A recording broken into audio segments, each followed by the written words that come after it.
Welcome back. My name is Laura Jo Weavers, and I'm an attorney at Moyer Law Group in St. Petersburg, Florida.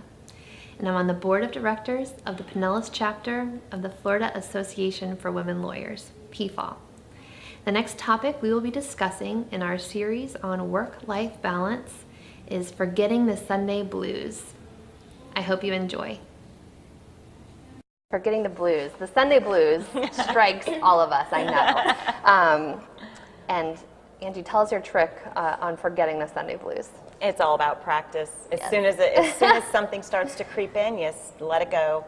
And I think like looking at your Sunday as part of your weekend, the full day, all the way until you go to sleep, is really important. And it sounds simple, but I think it's hard for people to just really say, you know what, it's not the beginning of my week as far as the end of the day goes. It's really the end of the week. And by the way, Monday morning you get up and you can still plan your week. Right. Or Friday before Friday the weekend afternoon. is typically when I'll look at my calendar for the next week and say, okay, what do I have coming up? Or even Wednesday before. So if I have to prepare something, I have Wednesday, Thursday, Friday to prepare for the following week, and I found that works really well as well. Then I can go right into the week. I don't feel like I'm having to do homework on the weekends, and I'm not stressing then Sunday night going, oh my gosh, I didn't get to this. Right. And I think just trying to do the fun things that you enjoy, working out, cooking, whatever it is that, you know, keeps you busy, keeps you away from thinking about work. Christy, how about you? Do you still get the Sunday blues on Sunday afternoon?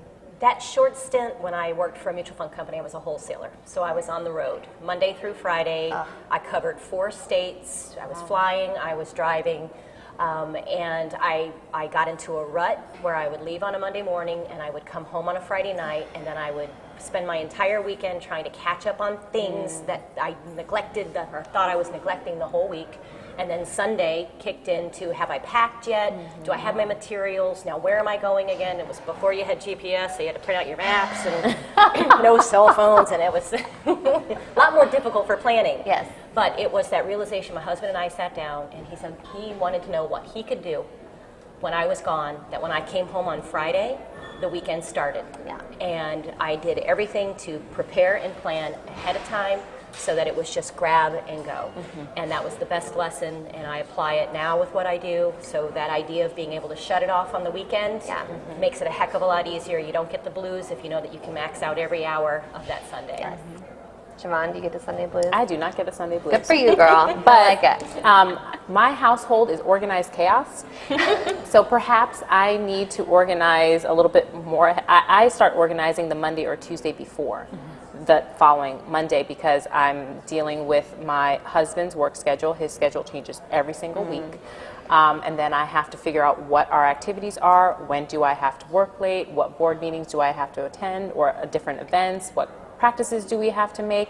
So it takes me a lot longer, or maybe I'm just not as good as Christy and Angie to get organized, but it's helped me because I don't get the Sunday blues. I enjoy my weekends. And I do have to work weekends sometimes, and sometimes it's traveling, so I can't, sometimes I can't avoid the Sunday night.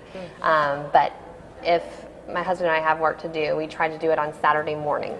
So it's still, your weekend's kind of started, but if something's hanging over my head, I knock it out Saturday morning, and Sunday we say no work, we just go to the beach, we do what we do. So